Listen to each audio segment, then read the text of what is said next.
Okay, so very good morning, good afternoon, and good evening to everyone. My name is Gachatan Sandhu. I am a program officer here at the International Labour Organization based in Geneva, and I work in fundamental principles and rights at work, specifically promoting the principle of non-discrimination. Today, we're going to be discussing the future of work and how we build back better from this pandemic, and in particular, leaving no worker behind. So some of the challenges we face in building back better today from this global crisis is at the nexus of economic and social policy and engagement.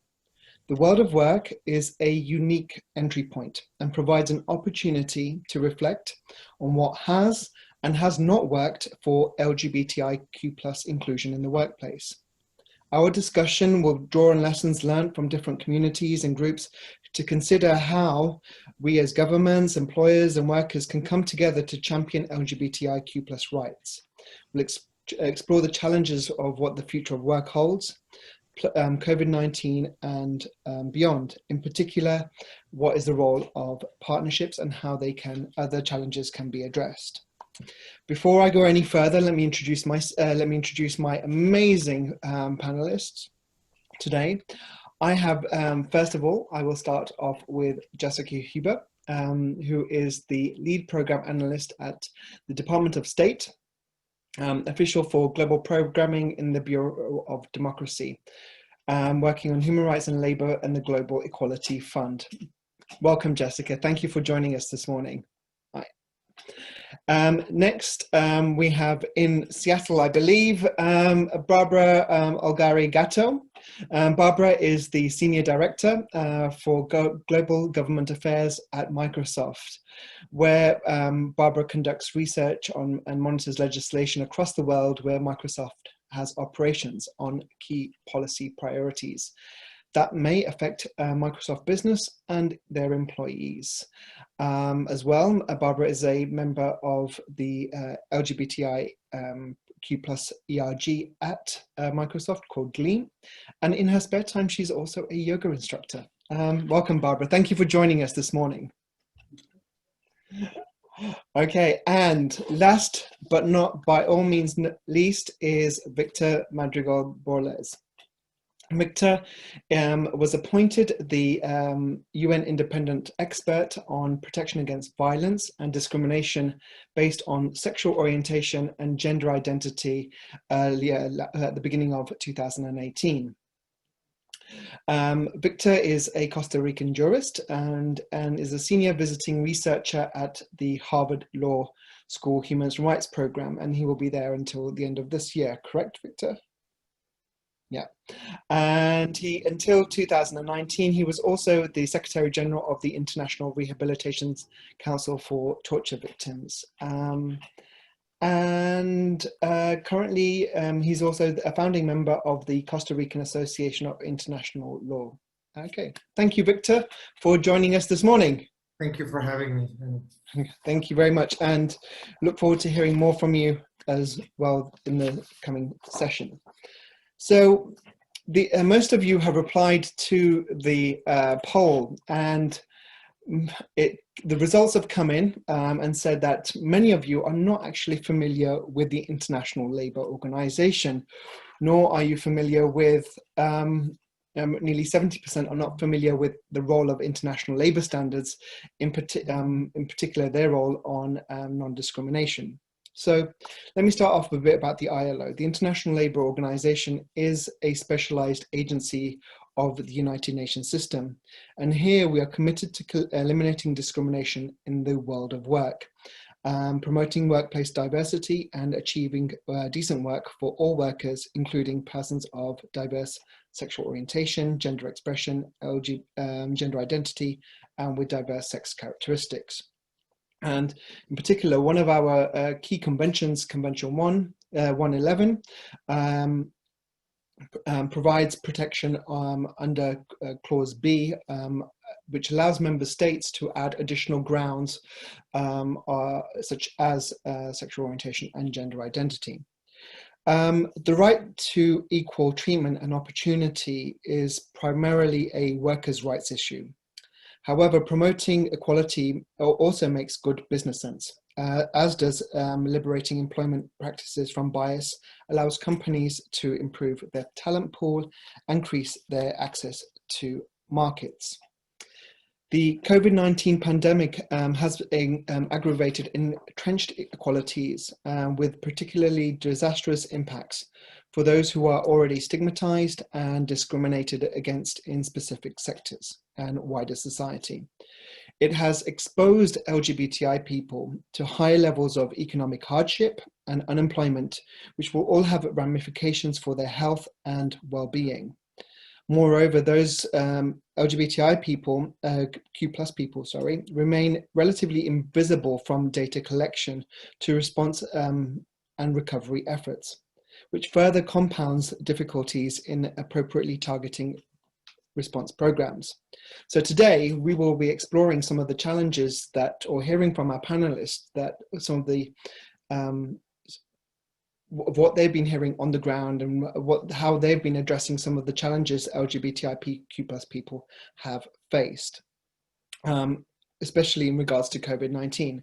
Over the past few months, we have been hearing a lot of talk about building back better. But what does better look like?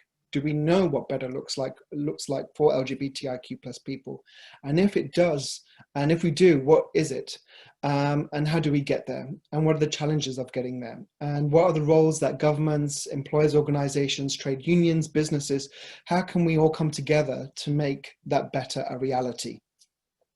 So before going on any further, we have, you can all pose your questions in the chat function here. And send in your questions directly to us. But so kicking off first, I'm going to turn to you, Victor. Many people may not be aware of your mandate, especially the people who are attending today. How can you tell us more about your mandate and how your mandate in particular helps LGBTIQ plus people? Thank you very much, Nanu, and thank you very much for having me in this very important panel. I believe that it's actually a little bit of a groundbreaking panel, so I'm delighted to be here. And I'm also delighted to be joined by representatives of both public and private sector. I think that it's a very good reflection of how different forces need to come together to ensure that change is effectuated, ensuring that all energies are channeled to the end of equality for all, which is basically what we're all working for. The mandate of the independent expert was created in 2016. It was created by the Human Rights Council of the United Nations, and therefore it was created by a number of countries that were supportive of it. But it was also the result of intense advocacy efforts by the civil society and human rights defenders, who were persuaded of the importance of having a mandate, a person that would study violence and discrimination as it occurs as a result of, amongst other factors, persons' sexual orientation and gender identity. This comes out of the evidence that was gathered and presented already in 2011 and 2015 by the High Commissioner for Human Rights, in which he found at the time that the situation of exclusion and violence suffered by lesbian, gay, bisexual, trans, and gender diverse persons around the world was nothing short of calamitous. This reality includes death, torture, constant beatings, threat of violence at every step of life, and of course, exclusion of every realm of life, which includes employment, education, health, housing, and sectors as fundamentals to a person's quest for happiness as culture and sport. So based upon these findings, civil society, human rights defenders, and ultimately a group of states got together and decided to create the figure of the independent expert. The independent expert, this mandate that I have the honor to occupy since 2018, has basically two jobs. I'm supposed to provide visibility of the way in which violence and discrimination occurs against lesbian, gay, bisexual, trans, and gender diverse persons around the world on an everyday basis. And on the basis of the evidence that I gather and what I observe in terms of the measures put in place by different stakeholders, I'm also supposed to advise states on what measures they can implement to actually address violence and discrimination. And these measures are, of course, in the realm of public policy or legislation or access to justice, in all of the ways in which states actually carry out their work.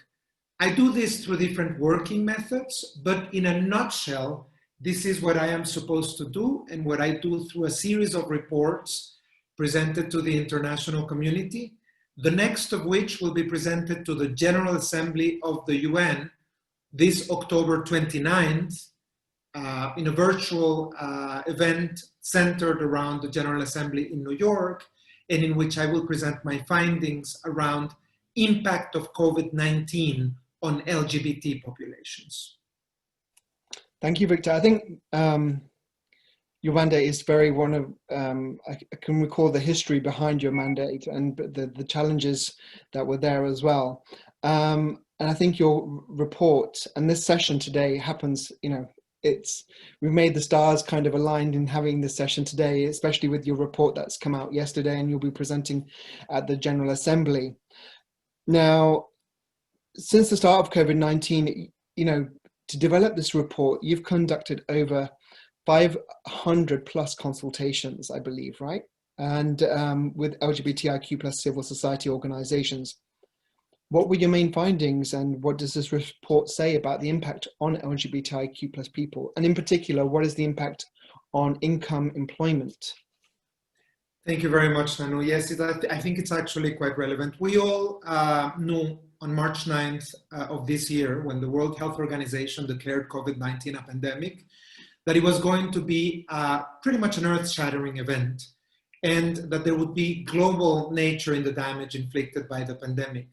And as we know, the entire human population, including persons affected by discrimination and violence based on sexual orientation and gender identity, have been impacted by matters ranging from life-threatening disease, domestic violence during lockdown, mental health concerns created by isolation and stress, and ever-present concerns of financial ruin and its potential impact on access to life-critical sectors such as health, education, employment, and housing. But we wanted to understand a little bit how this actually reflected specifically on the mechanisms of exclusion and violence against LGBT persons. And so we put together a process, a hearing process, in which we actually had the privilege of hearing over 1,000 persons coming from over 100 countries. And I can tell you that my findings, on a very, very generic way, and I will be presenting this to the General Assembly of the UN, follow three main lines. The first one is that certain governments are using the pandemic as an excuse to persecute LGBT persons. There are significant claims of instances where governments are issuing legislation and regulations allegedly connected to needs relating to the pandemic, but in fact, they are veiled ways of persecuting and perpetuating discrimination against LGBT persons.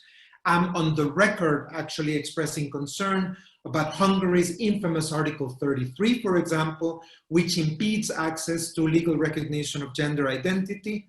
This has nothing to do with the pandemic. We know that in times of urgency, conformity of physical appearance and legal recognition for trans persons is key. So that's an example. That's the first line. The second line is measures that may not have been conceived as having a discriminatory intent, but that because they are designed without input of the community and what the community knows about its dynamics and realities, they end up deploying discriminatory impact. A perfect example of this are gender-based quarantines that have basically condemned trans persons and gender diverse persons to imprisonment in their homes because they cannot go out the day that their expression reflects, and they cannot go out the day that their documents reflect, and they don't have recognition for them to match. So there you have an example of discriminatory impact. But the third most important line of findings, Anu, which are extensive and rich in this report, is the fact that LGBT people did not come to this pandemic in a level playing field. They came to the pandemic having the impact of disproportionate representation in poverty, disproportionate representation in persons in situations of homelessness, lower outcomes when it comes to health, lower outcomes when it comes to employment, and certainly lower outcomes when it comes to economic empowerment. And these, of course, reflect how do you shelter in place when you don't have a home? How do you actually relate or react to the loss of your jobs when you have zero savings and you have no access to credit because, again, you haven't had legal recognition, and that is a prerequisite usually for obtention of credit. Including, of course, and related to this, there is the fact that in particular employment has been impacted. LGBT and gender diverse persons employed in the formal sector are more likely to be employed in industries that are highly disrupted by the pandemic. Restaurants, food service, retail, grooming, public service, education, hospitals, and sex work. In a recent global survey, Nanu, of 2,732 gay men, 11% responded having lost their employment in the formal sector, and 40% anticipated a reduction of 30% or more in their income. But also, and with this I finish, many LGBT and gender diverse persons rely disproportionately on informal sector for income. Many submissions to my mandate have underlined particular concerns of trans persons that have been carrying out sex work or other types of informal work, and they have seen their income disappear from day one. It is estimated, for example, in Brazil, that 90% of the trans population engages in sex work, and government stimulus checks are conditional to prior registration in public records, which means basically that those 9 out of 10 persons are actually excluded from any kind of public subsidy. The impact is going to be wide-ranging, and of course it transcends to this and other factors. Victor, thank you so much for highlighting some of the key issues that you've learned and sharing some of the key learnings that you have gathered over these months, and this sort of disturbing report that you'll be sharing with the General Assembly. Just for those listeners now, the link for the report, if it's okay with you, Victor, we can actually provide it as well and share it with everyone. I mean, something that you've highlighted, and I've seen, in other presentations as well, is that, COVID-19 is inequalities on steroids. I think this, if I can quote you correctly, and yes, we do not. Yes, the LGBTI community is not coming to this on a level playing field, and I'm very happy that you mentioned some of the challenges in Brazil in particular. Now I know where we as the ILO have a project working with with the trans community and helping them go from the informal sector and helping them transition into the formal economy, where they have protections, social protections in terms of employment benefits, in terms of pension, in terms of parental leave, etc., etc. So yes, there are pockets of this happening, but how do we scale it up? Now, Jessica, coming to you, before we go into some of the the work that you're doing at the Global Equality Fund, some of us may not even be aware of what the Global Equality Fund is and what it's actually doing. Can you tell us and tell the audience about what is the GEF, or Global Equality Fund, and how it supports LGBTIQ plus people worldwide?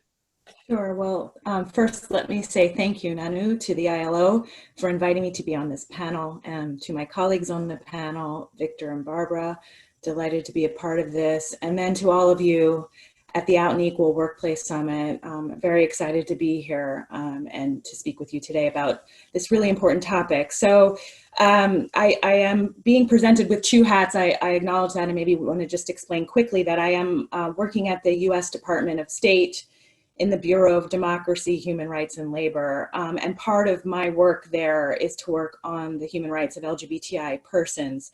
And part of that work is to manage something called the Global Equality Fund. And the Global Equality Fund is a public-private partnership that supports innovative civil society programs that promote and protect the human rights of LGBTI persons around the world.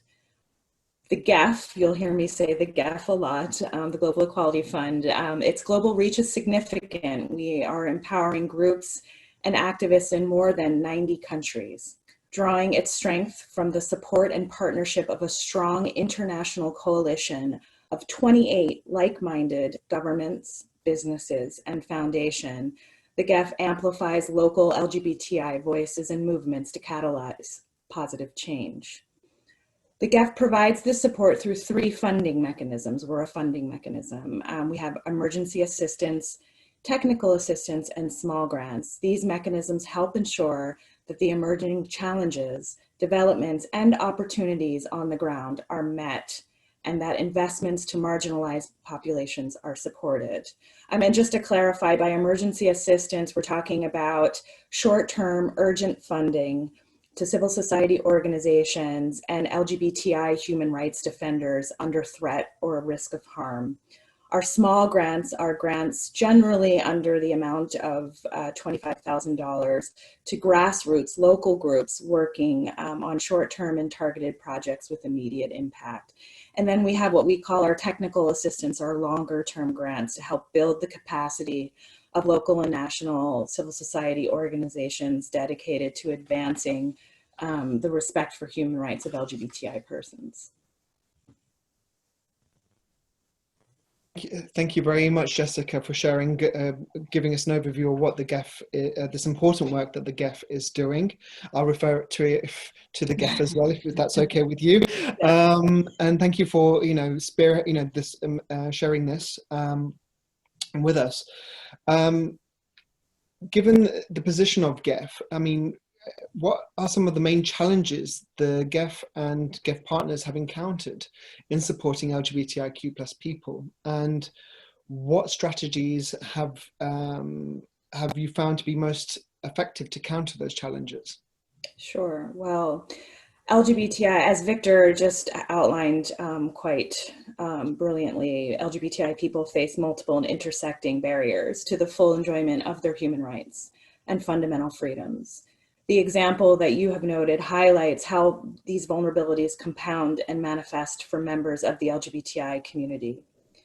Barriers to equal opportunity include the failure of governments to ensure equal protection for all under the law, discriminatory laws that criminalize LGBTI status and/or conduct, policies that exclude LGBTI persons from full civic, economic, and social participation, and of course, the worst, bias-motivated violence and crime. For LGBTI persons living at the intersections of other marginalized identities, including Indigenous persons, older persons, members of racial and religious minority groups, and persons with disability, the result is a complex ecosystem of vulnerabilities that are extremely difficult to address. For example, in East Africa, LGBTI persons have faced social stigma and violence. A key challenge to addressing this concern is the huge gap between the scale of the backlash towards the LGBTI community and the responsibilities of governments to respect and protect the human rights of all of its citizens. In response to this challenge over the past 4 years, with support from the GEF, which is managed by the US Department of State's Bureau for Democracy, Human Rights, and Labor, Uhai Ashri has worked to identify and support local human rights defenders in extremely closed spaces in this region.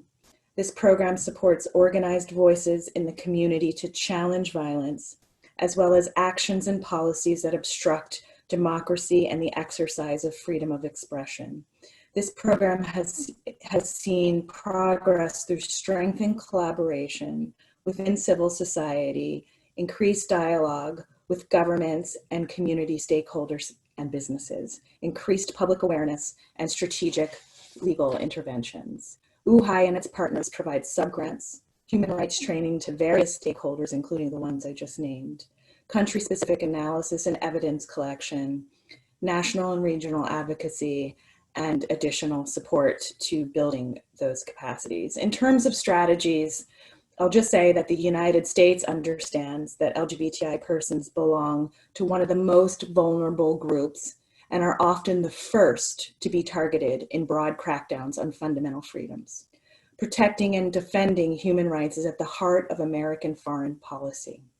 In that regard, we proudly advance efforts around the globe to protect LGBTI populations from violence, criminalization, discrimination, and stigma. Accordingly, U.S. policy goals include holding accountable perpetrators of violence and human rights abuses against LGBTI persons and eliminating laws which criminalize LGBTI conduct or status. If I can switch to my GAFCAT hat now, the coalition of partners that make up the Global Equality Fund is guided by its strategic framework, which was developed after an evaluation of the partnership and extensive consultations with civil society, our partners of the Global Equality Fund and other stakeholders. The GAF strategic framework recognizes that the needs of the LGBTI community are dependent on many factors, and ensuring the protection of the rights of LGBTI persons, for us, focuses on the following areas. Freedom from violence is the first area, where individuals, organizations, and communities are safe and secure from all forms of violence. Access to justice, where civil society works to ensure that equal protection under the law is extended to members of the LGBTI community, and that the rule of law is fairly and consistently implemented and enforced. Empowered and inclusive movements and organizations is our third area, where members of the LGBTI community, along with other grassroots movements, secure their fundamental rights of freedom of expression and peaceful assembly. And social inclusion, where the human dignity of LGBTI persons is affirmed and protected, and the community is included in economic and human development as equal members of society, in line with guidance such as the Sustainable Development Goals and the 2030 Agenda. I just want to make sure you're all hearing me. I'm getting an error message saying that my speaker is... We're hearing you loud. Just okay. Well, then, can I just finish on one example then? And sure, then please do. I'll pass it over. Just one last example of a success story, given that there are a lot of the challenges, but as we have found in the Global Equality Fund, implementing this framework has really helped us find the best ways forward. And I want to leave on a bit more positive note. In Southern Africa, the other foundation, one of the GEF's implementing partners, works with human rights defenders and local organizations across the region to strengthen movements and targeted advocacy, and to build partnerships and alliances across sectors to change societal attitudes and promote LGBTI inclusion. Through our support from the GEF, the other foundation has fostered important connections with civil society, mass media, and businesses across Southern Africa. For our discussion today, it's important to highlight that exclusion from scarce employment opportunities and discrimination in the workplace are often identified by LGBTI people as harmful. In Southern Africa, there's also some good news. There are flourishing small LGBTI-owned businesses and a growing desire by the business sector at large to tap into LGBTI markets. More big companies are committed and eager to ensure greater diversity in their workforce and to ensure LGBTI inclusion in their supply chains. As more and more young, openly LGBTI persons join the workforce and become big earners, they attain the influence to shape new social value systems that erode homophobic attitudes in the workplace and at home. I'll leave it there. Thank you. Jessica, thank you very much. I mean, I just want to pick up on some key things that you just said: dialogue, and fundamental principles and rights of work. These are sort of the foundations. For those who are not familiar with the ILO, they are the foundations of of the organization, freedom of association, collective bargaining, non-discrimination, no child labor, no forced labor. These are the founding principles, the fundamental principles, sorry, of the International Labour Organization. I'm glad that you picked up on those points as well, because they are something that, you know, often we don't think, oh, freedom of association and expression is not something that touches LGBTI people. Yes, it does. And that as a champion of social dialogue, as an organization that champions and realizes the importance of social dialogue, we know that it's key to helping combat discrimination as well. And then especially, I think thank you for the really positive examples that you shared. You know, it's always, you know, we see this doom and the gloom, but yes, there are sort of rays of hope that you shared from Southern Africa, especially on the role of global supply chains, or the role of supply chains. And then, you know, this is a discussion that we're having here at the global level as well, on what supply chains can do to help promote fundamental principles and rights of work. So thank you very much for bringing those points there. Now, Barbara, I'm coming to you. Now, you know, we've looked at the role of the UN and what Victor's doing with as the independent expert, what Department of State and what the Global Equality Fund is doing. What are businesses doing, and in particular, what is Microsoft doing to promote LGBTIQ rights globally? Thank you, Nano, and I just want to thank everyone for the opportunity to address this community. It is the first time for me that I address this broader community, so happy to share the panel with the great panelists and to the community overall. I become a proud ally of this community 2 years ago, precisely as part of my work analyzing policy, and I learned a ton about the challenges that this community is facing globally. So that's why I decided to become an active ally since then. So in terms of what Microsoft has been doing, I would start maybe by the founding of our resource group. 25 years ago, actually, GLEAM is the acronym, as you mentioned. And since then, this group really has grown to more than 3,000 members globally in 35 plus countries, plus a global ally network. GLEAM is really an important community in our company, and its influence and impact has been evident since the early years of its foundation. It's a fantastic sounding board and always ensure that the right conditions are in place for the LGBTQI community to achieve their full potential. So they have also been very helpful to actively attract, retain, and develop LGBTQ people, and it's a great point of contact when issues or questions arise, either internally or externally. So the second thing I would highlight is a set of internal policies to support and benefit this community. For example, we were one of the first Fortune 500 companies to include sexual orientation in our non-discrimination policies, and that was back in 1989. And in the US, for example, we added same-sex domestic partners to our employee benefits. That's 1993, and also included transgender benefits to our health plans in 2003. We are working to develop a transgender employee resource hub, which has a ton of information related to joining GLEAM allies and the transitioning in the workplace and learning ways to become an ally. As part of our employee benefits, there's benefits for all lives in all phases and for all family formats. For example, parental and caregiver leave for all employees, regardless of the gender, transgender care, etc. And we are proud to be one of the first companies to commit to the United Nations LGBTQI plus global standards of conduct for business, which is really what is guiding our actions on our diversity and inclusion organization. We have staff within our central diversity and inclusion organization that closely partners with and help us advocate for the LGBTQI community. And we are currently working hard to establish the self-ID process. We want to understand better our community and help us drive more diversity efforts in the workplace. We started with 14 countries, and our idea is to extend this self-ID in broader countries. I think the third thing I would highlight is the learning piece.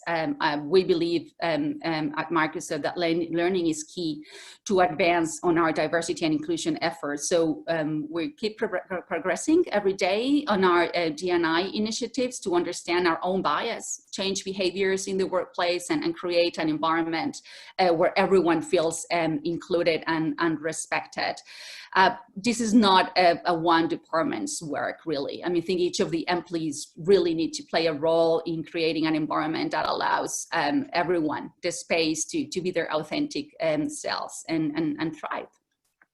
So we have a ton of learning modules about unconscious bias, allyship, covering, etc. So people understand what those concepts are, what does that mean, and you know, act accordingly. On the advocacy front, we're doing a ton of work understanding the current policy environment and regulatory environment where our LGBT employees work. And most of the countries where we operate, this is not a surprise to anyone, don't have legal protections for LGBTQI. So we decided to chart LGBTQI policies in the markets where we operate to understand what are the conditions they're working under and identify opportunities to engage through local pro-advocate organizations and with the support of our employees and partners. We think that understand relevant country, regional, and cultural factors related to LGBT policy is important as we build our local strategies that can be implemented through our GLIM chapters. We have developed over 20 GLIM chapters across the world, and in collaboration with our local partners, help us identify the right language and tone and approach that we need to have. For example, we have supported initiatives such as domestic and international legislation for marriage equality and equal rights and treatment. And most recently in the US, we were one of the first companies to endorse the Equality Act. And we continue to step up and speak boldly outside the US as well. We recently conducted an analysis which helped us locate over 70 markets in the When in Rome, When in Embassy, and When in Advocate model axis to determine the best course of action in each of the markets where we operate. And we aim to continue to advance policies to move from When in Rome to Embassy at least, and at a minimum, and advocacy as the ideal status. And this is one of the projects I was telling you about that I had the opportunity to lead and coordinate and got me involved more actively with this community. Thank you very much, Barbara. And it's great to see, you know, the leadership role that, can you hear me? Hello? Yep. Okay. It's great to see the leadership role. You're breaking quite a bit. Yeah. Okay. Okay. I think we're hitting some challenges with the connection. So just wanted to say thank you very much for that and sharing that, and great to see the sort of leadership role Microsoft is playing, and you know how, you know, since the late 80s and early 90s, you've been taking that leadership role and bringing this sort of global approach, you know, acting, you know, thinking globally, acting locally, and you know, and but at the same time being very mindful of local cultures, you know, so those nuances, cultural nuances and local nuances are taken into account. Just staying with Microsoft, Barbara, I mean, quickly, if you can just quickly give us some key points as to how COVID-19 has impacted your LGBTIQ plus employees. Well, I would say the impact of isolation has been really hard on all, and including LGBTQI people, and we've heard that it's especially acute within our younger community, as some may be forced to spend more time at home and alone and without you know, support networks, or with family members that are not that supportive. I think mental health, wellness impact are some of the key issues that we may see and that we wanted to be able to address right away. So in terms of specific support to ease the mental unwell that this community may be experiencing, we have several resources that we put in place right away for remote counseling, well-being, and specific leaves. And even if this is not for LGBTQI specific, we really think that is good. It's a positive benefit for this community as well. One issue that we noted that is the LGBTQ people are statistically more likely to delay seeking care due to historical mistreatment by medical providers. So, and this could impact really their desire to seek COVID-related care. So, given our overload health system due to COVID, some are postponing, important surgeries or procedures such as affirming care. Right, so we're actually trying to support through our healthcare systems to mitigate that. Yeah, thank you very much, Barbara. I think also highlighting, yes, you're having a sort of a global approach, but also tailoring specific people or persons. I think there's a poor connections issue again, but targeting specific, tailoring those, providing a holistic package, but also then tailoring certain people, realizing that they're less likely to come forward. And also, I think we realize here that this is if the challenges are in the formal economy, in the formal workplace, what are the challenges going to be like in the informal economy? Are they going to be even more magnified? And that's sort of, but how do we flip that around? And there's a lot of talk, and coming to you now here, Victor, there's a lot of talk about building back better or going back to normal. I keep on hearing this, let's go back, can't wait till it goes back to normal. But what does normal look like? And was normal good for the LGBTI community? And I said, well, as an LGBTI community, was normal good for me or anyone else as an LGBTI person? But so what does building back better mean for LGBTIQ people, Victor? Thank you very much, Nanu. And absolutely, thank you for the question, because I think it's actually quite relevant. The reality is that we as a world and as societies, we have developed unparalleled capacity to develop slogans. So we build back better, we go back to normal, or maybe we are in the middle of the Great Reset. And of course, we aim at leaving nobody behind. But the question is, what exactly lies behind the assumptions that are made when you say those slogans, as you have very accurately said? One of them is that normality existed in a circumstance or a situation that was acceptable. The second one is that there is a situation to reset. And the other one is that we work together and there is a possibility of leaving somebody behind. The reality, without wishing to be, without wishing to actually try and give the notion of disaster, is that many in the LGBT population were never already with us. They were already behind. And the question is not necessarily how do we actually go back to normal, but how do we create a situation of inclusion where the new situation is going to be what they deserve under their inherent human rights. Now, Barbara did me a great favor because she actually placed this perfectly for me when she spoke about health, and I'm going to give you some examples. A rapid survey in Indonesia found that 90% of trans women surveyed were at high risk of contagion owing to their living conditions in slums and cramped areas. And just in the United States, in a country that actually has the type of resources that the United States has, a 2017 Center for American Progress survey found that 65% of LGBT people have pre-existing health conditions. These include diabetes and asthma and heart disease and HIV. And other research shows that LGBT people across the age spectrum are more likely to smoke and vape and have substance use disorder, all of which increase, of course, as we know now, vulnerability to COVID-19 related complication and fatality, but also very substantially, and this is what I was so encouraged by hearing Barbara's kind of reference to this, also substantially access to healthcare. So, and as we know, Nanu, a health population is a population that can go to work. A healthy population is a population that can go to work. So what is the impact of access to health in relation to those issues are things that we need to take a look at.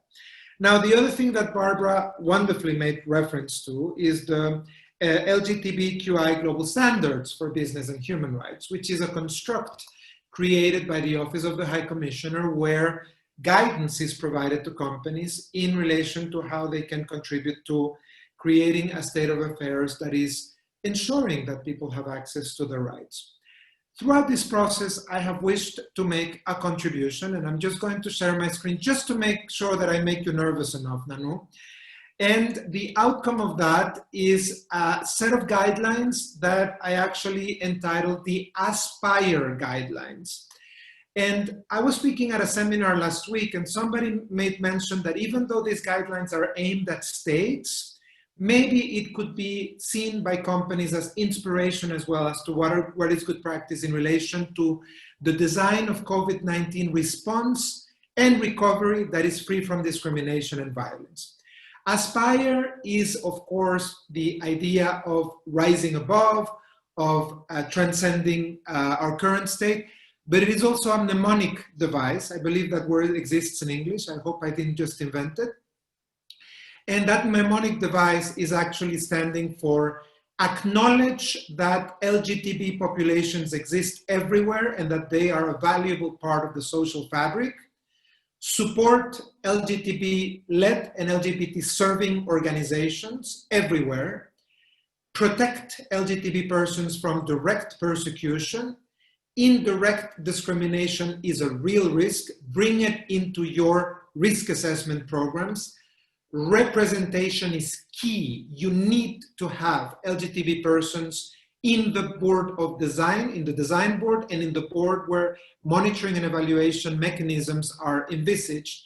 And finally, evidence-based approaches are necessary. You cannot do something supposing that you understand the realities of LGBT populations. There is far too much that we don't know about communities all around the world and the way that they configure their living dynamics, which is substantially impacted in the COVID-19 crisis. Let me give you two examples. Trans and gender diverse and sexually diverse persons have seen themselves taken away from queues where community and religious leaders are providing food supplies or hygienic supplies to families. The explanation given, you are not representing a real family. If you don't understand that problematic when you design the response, you are actually being guilty of negligence of ensuring that those families will not have access to food or hygienic supplies. I think Aspire is a good framework. I have addressed this to all of the member states of the United Nations along with a note verbal, hoping to create a framework for follow-up that is also based on human rights-based approaches, which, as we know, rely on non-discrimination, empowerment, participation, transparency, and accountability.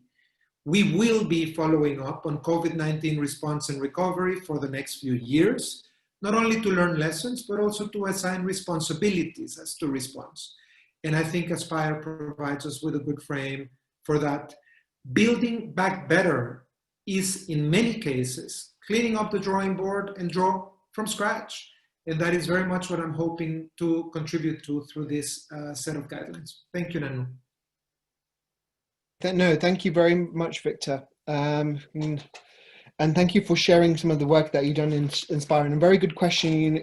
Look, Aspire guidelines addresses it addresses member states, but also, we as the ILO, we're a tripartite organization. We're governments, we're workers' organizations, we're employers' organizations. How can, our constituency at the ILO, employers' organizations and workers' organizations, use the Aspire guidelines or promote the Aspire guidelines as well?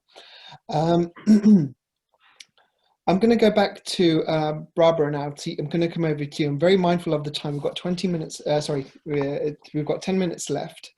So Barbara, could you tell us as well from the Microsoft's perspective, you know,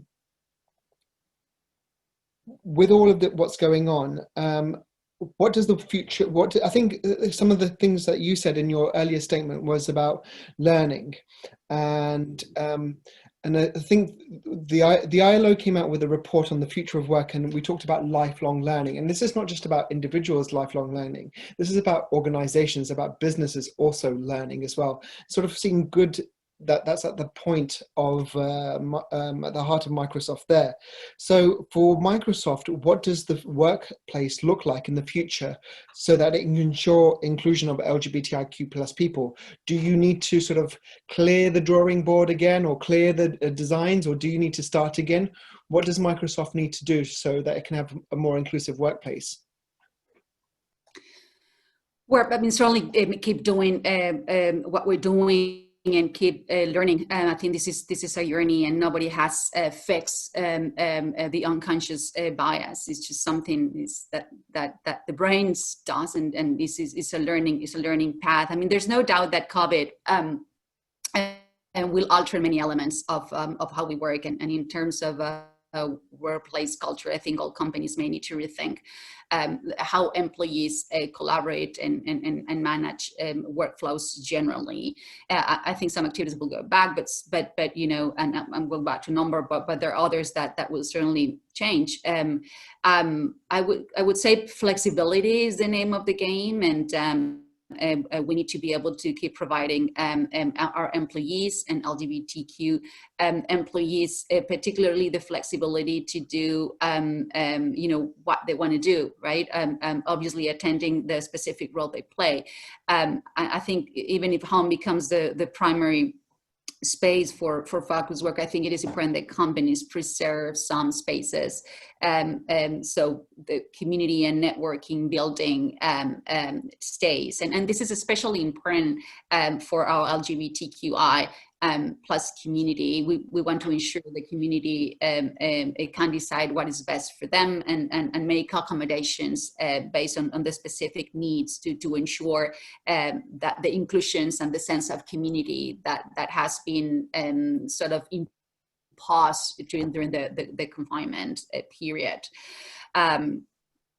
I think that's one of the key. Learning obviously is our key, and is an important element. Our CEO Satya Nadella raised that as well, and obviously the engagement from top down is another key element that needs to be preserved. Thank you very much, Barbara. I think also like to see, you know, glad to hear this is also coming from the leadership of Microsoft as well. What I just want to pick on one interesting point that you said, that the future of work is also a community space. So it's not just a workspace, it's a community space, and that's going to be the future of workspaces. And you know, whilst we may be working at home at the moment, but offices are also a community space, and then it's important to remember that. Thank you, that's very nice. Jessica, coming over to you. And with the final question, with the pandemic sort of magnifying inequalities, how are these new challenges amplified? And you know, today with, you know, Victor from as the independent expert from OHCHR, Barbara from Microsoft, yourself from Department of State and Global Equality Fund, you know, how can we foster partnerships? How can businesses, civil society, multilaterals, even the ILO, how can we work to address these challenges and build back better? Thank you, Nanu. Can you hear me? Yes. Okay. Yes. Okay. I had to switch to headphones. Okay. Well, I mean, I just first of all have to concur with my fellow panelists that unfortunately the COVID-19 pandemic has brought new challenges for LGBTI community and has affected them disproportionately. There's increasing evidence that governments' COVID-related restrictions on freedom of movement and other fundamental freedoms are excluding LGBTI persons. And just to say to commend our implementing partners, because we have been in frequent communication with GEF grantees, because we know that this pandemic will require creativity and, as Barbara mentioned, flexibility for addressing these new challenges in an evolving situation that's already complex and difficult for the LGBTI community. And I'm also amazed that in response, grantees are sharing their concerns and providing information about their plans to address the pandemic. And if I could just give 2 examples, the Dignity for All Emergency Assistance Program is tracking the impact of COVID-19 on the LGBTI community and is devising criteria to provide rights-based support for civil society organizations to push back on human rights and fundamental freedoms that are being restricted in the context of the pandemic response, and to document those abuses. And I would also say that Outright International, many of you may have heard of this NGO, launched an initiative specifically that will make a transformative difference and save lives, the Outright COVID-19 Global LGBTIQ Emergency Fund. The fund is helping address damage to grassroots LGBTIQ organizations, which they would fear might be enormous and potentially devastating. So that's a great new initiative to try to be directly responsive. Just quickly, because I know we're running out of time, on the issue of partnership, the GEF support and partnerships with civil society works to meet challenges and create opportunities that advocate for and build safer, more inclusive communities, including in the workplace. And I just want to highlight that the GEF collaborates with the private sector to strengthen its support to civil society, with the recognition that this collaboration is crucial to the advancement of the human rights of LGBTI persons.